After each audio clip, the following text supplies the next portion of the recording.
Hey guys what's up, कैसे हैं आप लोग। तो आप सुन रहे थे मेरे साथ लव यू जिंदगी भाग 4। शाम में सार्थक अपना काम खत्म करके अपने ऑफिस से निकला। पार्किंग में आकर अपनी बाइक को देखा तो वो पंचर मिली। सार्थक ने अपना सर पीटते हुए कहा, इसे भी अभी पंचर होना था। मेरे साथ हमेशा ये होता रहता है। सोचा आज शीतल के साथ बाहर घूमने जाऊंगा, लेकिन इस बाइक ने मुझे धोखा दे दिया। खैर, इसे तो ठीक करवाना ही होगा, वरना मैं घर कैसे जाऊंगा। सार्थक ने बैग कंधे पर टांगा और बाइक को धकेलते हुए पंचर की दुकान तक ले गया।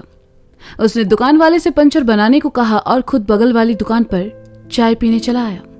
शाम का वक्त था, ऐसे में उसे चाय की तलब होने लगी तो उसने अपने लिए एक कप चाय ऑर्डर कर दी।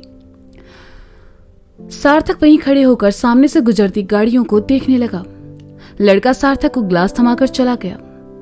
कुछ देर बाद एक आलीशान गाड़ी आकर सार्थक के सामने रुकी और वह मन ही मन सोचने लगा, मुझे भी अब एक गाड़ी ले लेनी चाहिए। पापा का सपना है कि उनके पास खुद की गाड़ी हो। मैं उनका ये सपना पूरा तो कर ही सकता हूं। ये गाड़ी तुम्हारी औकात से बाहर है। अचानक से एक जानी पहचानी आवाज सार्थक के कानों में पड़ी। उसने आवाज वाली दिशा में देखा तो अपने बगल में खड़े लड़के को देखकर उसके चेहरे के भाव बदल गए। आंखों में गुस्सा उतर आया और दांत भींच गए। उसने लड़के की तरफ देखकर कहा, तुम यहां क्या कर रहे हो? ये शहर तुम्हारे बाप का तो नहीं लगता? लड़के ने आंखों पर चश्मा लगा उतारते हुए कहा। सार्थक ने चाय का कप फेंका और उसकी कॉलर पकड़कर गुस्से से कहा, अपनी गंदी जबान से मेरी फैमिली वालों का नाम भी मत लेना राज, वरना वो हाल करूंगा कि जिंदगी भर याद रखेगा। अरे अरे रिलैक्स, मैं यहाँ कोई तुमसे लड़ाई झगड़ा करने नहीं आया। बस तुम्हें यहाँ खड़े देखा तो सोचा तुम्हारा हाल चाल पूछ लूं। आखिर हो तो तुम मेरी एक्स गर्लफ्रेंड के पति ही ना। राज ने सार्थक के हाथों को नीचे करते हुए कहा, देखो राज, मेरी और शीतल की शादी हो चुकी है और हम दोनों अपनी शादीशुदा जिंदगी में बहुत खुश हैं। अगर तुमने हमारी जिंदगी और रिश्ते में किसी भी तरह की दखल अंदाजी की तो मैं बिल्कुल बर्दाश्त नहीं करूंगा। सार्थक ने गुस्से से लेकिन तभी आवाज में कहा, तुम्हारी जिससे शादी हुई है वो पहले मेरी माशूका रह चुकी है। राज ने बेशर्मी से कहा, मैं जानता हूं। सार्थक ने दांत भींचते हुए कहा, फिर तो ये भी जानते होंगे कि हमारे बीच कितना गहरा रिश्ता था। राज ने सार्थक के चेहरे पर आए भावों को पढ़ते हुए कहा, हाँ ये भी जानता हूं। सार्थक के चेहरे पर कहते हुए भाव आए और गए। कितनी ही रातें मैंने उसके साथ गुजारी है अपने बिस्तर पर, क्या ये भी जानते हो? राज अब बदतमीजी पर उतर आया था। हाँ जानता हूं। सार्थक ने अपने हाथों की मुट्ठियों को कसते हुए कहा, कैसे मर्द हो यार, इतना सब जानकर भी चुप हो। तुम्हें तकलीफ नहीं हुई? राज ने सार्थक के कंधे पर हाथ रखते हुए कहा, तकलीफ तब होती जब उसने मुझे यह सब नहीं बताया होता। सार्थक ने कठोरता से कहा, मतलब? राज उसकी बात समझ नहीं सका। सार्थक ने राज का हाथ अपने कंधे से हटाया और कहा,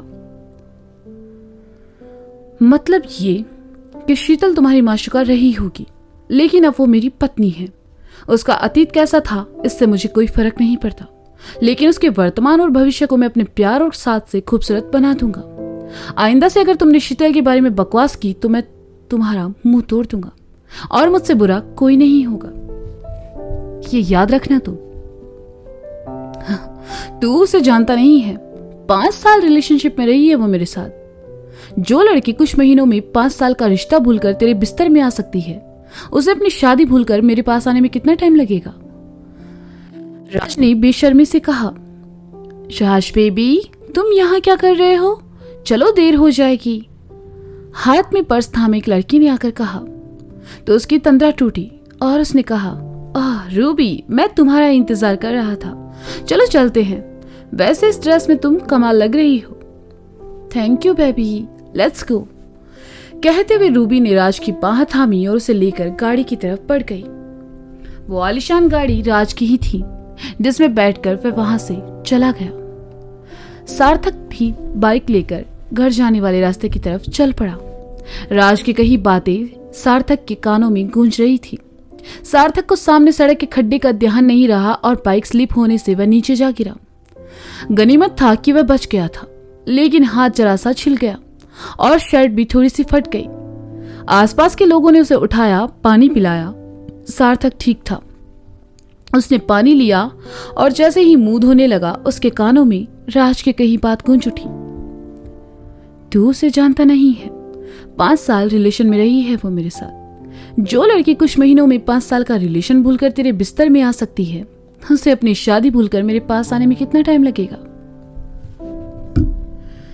सार्थक शीतल पर भरोसा करता था, लेकिन राज का इस शहर में लौटकर आना उसे अच्छा नहीं लग रहा था। नैना अभी के ऑफिस से निकलकर वापस उसी कॉफी कैफे के सामने चली आई, जिसके सामने उसने सौंदर्या जी को छोड़ा था। नैना गाड़ी से बाहर आकर खड़ी हो गई, सौंदर्या जी का इंतजार करने लगी। कुछ देर बाद नैना को बोरियत महसूस होने लगी। उसने एक बार फिर अपनी पीठ गाड़ी के दरवाजे से लगा ली और दोनों हाथों को आपस में बांधकर बड़बड़ाने लगी। सीरियसली नैना, तू सिर्फ इसलिए आई है कि तुझे आंटियों की किटी पार्टी में जाना है? ग्रो अप मैन, ये किटी पार्टीज ही असली बसड़ है। ये कुछ वेली आंटियां हैं जिन्हें बस किटी पार्टी के बहाने किसने क्या पहना है, कौन कहाँ जा रहा है, किसके घर में क्या हो रहा है, बस ये जानना होता है। लखनऊ में ये तुमने बहुत देखा है। अकेले में किससे बातें कर रही हो नैना? सौंदर्या जी ने आकर गाड़ी की दरवाजे को खोलते हुए पूछा। ओह मॉम, आप आ गई, चलिए चलते हैं। नैना ने दूसरी तरफ का दरवाजा खोलकर अंदर बैठते हुए कहा। सौंदर्या जी भी अंदर आ बैठी और सीट बेल्ट लगाते हुए कहा, वैसे तुमने बताया नहीं मैं कैसी लग रही हूं। नैना ने सौंदर्या जी को देखा और कहा, जहर, मतलब बहुत अच्छी। तुम और तुम्हारी ये बातें अब चलो, सौंदर्या जी ने हंसते हुए कहा और फिर दोनों वहां से निकल गई। सौंदर्या जी नैना को लेकर क्लब हाउस पहुंची। नैना ने गाड़ी पार्किंग में लगाई और सौंदर्या जी के साथ अंदर जाने लगी। चलते चलते उसने देखा कि वहां और भी कई आलीशान गाड़ियां खड़ी थी। नैना चुपचाप सौंदर्या जी के साथ चल रही थी। हालांकि नैना सौंदर्या जी की बहू थी, लेकिन उन्होंने उसे हमेशा अपनी बेटी जैसे ही रखा और नैना को उनकी ये बात सबसे ज्यादा पसंद थी। अंदर आकर नैना ने देखा एक बहुत बड़ा सा हॉल था जहां काफी अरेंजमेंट्स थे और कुछ लेडीज पहले से जमा थी। सौंदर्या को देखते ही कुछ उनके पास आई और उनमें से एक ने सौंदर्या जी के गले लगते हुए कहा, "ओह Sondu, you looking so gorgeous." Sondu? हाँ, क्या सच में? नैना मन ही मन बुदबुदाई। वह कुछ कहती इससे पहले ही वह औरत नैना की तरफ पलटी और मजबूरन नैना को उनसे नमस्ते करना पड़ा। ये तुम्हारी बेटी है क्या सोंदू? औरत ने नैना की तरफ एकटक देखते हुए कहा। नहीं, ये मेरी बहू है, लेकिन तुम इसे मेरी बेटी कह सकती हो नीलिमा। सौंदर्या जी ने नैना की तरफ देखकर मुस्कुराते हुए कहा, हाँ, मुझे यकीन नहीं हो रहा, ये अभी की वाइफ है। ये बहुत सुंदर है, कहीं इसे मेरी नजर न लग जाए। तुम दोनों यहाँ क्यों खड़ी हो, चलो आओ। कहते हुए नीलिमा नैना और सौंदर्या जी को वहां से लेकर चली गई। उनके जाते ही वहां खड़ी दो औरतों ने आपस में कानाफूसी शुरू कर दी और उनमें से एक ने कहा, देखा तुमने, सौंदर्या ने अपनी बहू को कितनी छूट दे रखी है। माना कि सौंदर्या के विचार नए जमाने के हैं, लेकिन इतना भी क्या बोल्ड होना। हाँ, देखा मैंने, उस लड़की ने सिर्फ नीलिमा को नमस्ते किया, हम दोनों को नहीं। अरे देखा तक नहीं। और जींस देखी, कितनी टाइट फिटिंग थी। अरे मेरी बहू में तो इतने संस्कार है कि जींस भी पहनेगी तो सर पर दुपट्टा रखेगी, लेकिन ये लड़की। दूसरी ने मुंह बनाते हुए कहा, अभी नई नई है ना, इसलिए साल भर निकलने दो, फिर देखना कैसे सौंदर्य इसके गुणों का बखान करती है। पहली महिला ने कहा, हाँ, सही कहा, चलो चलते हैं। दूसरी ने हंसते हुए कहा और फिर दोनों वहां से चली गई। सौंदर्या जी अपनी दूसरी सहेलियों के साथ बिजी हो गई। उन्होंने नैना को बाकी लोगों के साथ कंफर्टेबल होने को कहा। नैना को उन लोगों के बीच ऐसी फीलिंग आ रही थी जैसे किसी ने उसे उसके 10-15 रिश्तेदारों के बीच खड़ा कर दिया हो। नैना कुछ देर उनके बीच रही। जबरदस्ती मुस्कुराते हुए वह उन सब की बातें सुनती, कभी हाना में जवाब देती तो कभी कभी मन ही मन खुद को कोसती कि आखिर वो यहाँ आई क्यों। नैना भी दूसरे लोगों की बातें सुन ही रही थी कि उसके फोन पर एक मैसेज आया। नैना ने इसे खोलकर देखा। वो मैसेज अभी का था, जिसमें लिखा था, कॉफी के लिए थैंक यू, नैना ने पढ़ा तो मुस्कुरा उठी। उसे मुस्कुराते देखकर उसके साथ खड़ी दोनों औरतों ने आपस में एक दूसरे को इशारा किया। तो उनमें से एक ने नैना के फोन में झांकते हुए कहा, शादी के बाद किसके मैसेज आ रहे हैं तुम्हें? रिश्तेदारों की। वो कह रहे हैं कि मोहल्ले की आंटियों से जरा दूरी बनाए रखना। नैना ने मुश्किल से खुद को काबू में रखते हुए कहा, मोहल्ले की आंटियां? तुम क्या हम लोगों को मोहल्ले की आंटियां समझ रही हो? दूसरी औरत ने अजीब नजरों से नैना को देखकर पूछा। नैना मुस्कुराई और कहा, वैसे एक बात बताऊं, आप लोगों में और मेरे मोहल्ले की आंटियों में वैसे ज्यादा फर्क नहीं है। वो लोग मोहल्ले में खड़े होकर चुगली करती है, आप लोगों ने चुगली करने के लिए एक मोहल्ला बना लिया है। Now excuse me please. Naina की बात सुनकर दोनों हक्की बक्की रह गई। नैना तो बातों ही बातों में उन्हें उनकी सही जगह दिखाकर जा चुकी थी। उनके बीच से निकलकर नैना खाने की तरफ चली आई। उसका दिमाग अब धीरे धीरे गर्म होने लगा था। उसने टेबल पर रखे जूस के ग्लास को उठाया और लेकर एक तरफ चली आई। नैना ने एक घूंट भरा ही था कि नीलिमा किसी भारी भरकम महिला के साथ नैना के पास आई और कहा, नैना बेटा, इनसे मिलो। ये है शहर की सबसे रिच फैमिली से मिसेज अरोड़ा। हेलो। नैना ने फिर जबरदस्ती मुस्कुराते हुए कहा, हेलो। सबसे पहले तो मैं तुम्हारी परीक्षा लूंगी। मिसेज अरोड़ा ने कहा, क्यों, एग्जामिनर हो? नैना ने बिना किसी भाव के कहा तो मिसेज अरोड़ा और नीलिमा हैरानी से एक दूसरे की तरफ देखने लगी। नीलिमा ने बात संभाली और कहा, अरे मिसेज अरोड़ा, संधू बता रही थी कि उनकी बहू बहुत मजाकिया है। आप पूछिए ना, आपको नैना से जो पूछना है। मैं जरा बाकी सबसे मिलकर आती हूँ। नीलिमा तो वहां से खिसक गई, लेकिन नैना को मिसेज अरोड़ा के साथ फंसा गई। नैना जाए तो कहां जाए, इसलिए वहीं खड़े होकर जूस पीने लगी और खुद को अंदर ही अंदर समझाने लगी कि उसे बिल्कुल गुस्सा नहीं करना है और शांति से बात करनी है। अच्छा नैना, तुम कहां से हो? मिसेज अरोड़ा ने सवाल किया। जी, लखनऊ से। नैना ने कहा। तो तुम्हारी अरेंज मैरिज थी या लव? मिसेज अरोड़ा ने दूसरा सवाल किया। लव मैरिज, जिसे सबने मिलकर अरेंज बना दिया। नैना ने जूस का घूंट भरते हुए धीमी आवाज में कहा, वाओ, साउंड नाइस। तो तुम कहां मिली अभी से? मिसेज अरोड़ा ने अभी और नैना की लव स्टोरी में कुछ ज्यादा ही इंटरेस्ट दिखाते हुए कहा, दिल्ली में। वो मेरा पड़ोसी था। नैना ने खींचते हुए लेकिन सहजता से कहा, वो अभी तुम्हारा पति है, तुम्हें उसे थोड़ी इज्जत देनी चाहिए। मिसेज अरोड़ा ने कहा, पति से पहले वो मेरा पड़ोसी था, उसके बाद दोस्त और फिर पति। आपके सवाल खत्म हो गए हो तो मैं जाऊं? नैना ने मुश्किल से अपने गुस्से को काबू में रखते हुए कहा, अच्छा तो एक आखिरी सवाल, तुम्हें अभी से प्यार कैसे हुआ? मिसेज अरोड़ा ने पूछा और अब तक नैना के सब्र का बांध टूट चुका था, इसलिए उसने अपनी टोन में बोलना शुरू किया। वो प्यार का ना, मुझे फोन आया था कि नैना बजाज मैं तुम्हें होना चाहता हूँ। मैंने कहा हो जा, लेकिन ऐसे वाला होना कि मेरी जिंदगी में भसड़ मच जाए। नैना बजाज से मैं सहना बजाज हो जाऊं और सबके चुतिया पे सहते सहते अपनी ही जिंदगी की लंका लगा लूं। बस फिर क्या था, सबने मिलकर मेरी जिंदगी में चरस बो दी, मेरी अच्छी खासी जिंदगी को झंड बना दिया और मैं आपके सामने हूं। हैं? मिसेज अरोड़ा ने सुना तो मुंह खुला का खुला रह गया। उन्हें नैना से ऐसे जवाब की बिल्कुल उम्मीद नहीं थी। नैना ने जूस का ग्लास उनके हाथ में थमाया और कहा, ये लो, पी लो, आपके सवाल से कहीं ज्यादा अच्छा है। नैना वहां से चली गई और गाड़ी की तरफ बढ़ गई।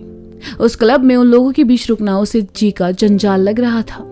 घूमते फिरते नीलिमा आई और मिसेज अरोड़ा से कहा, कैसी लगी नैना?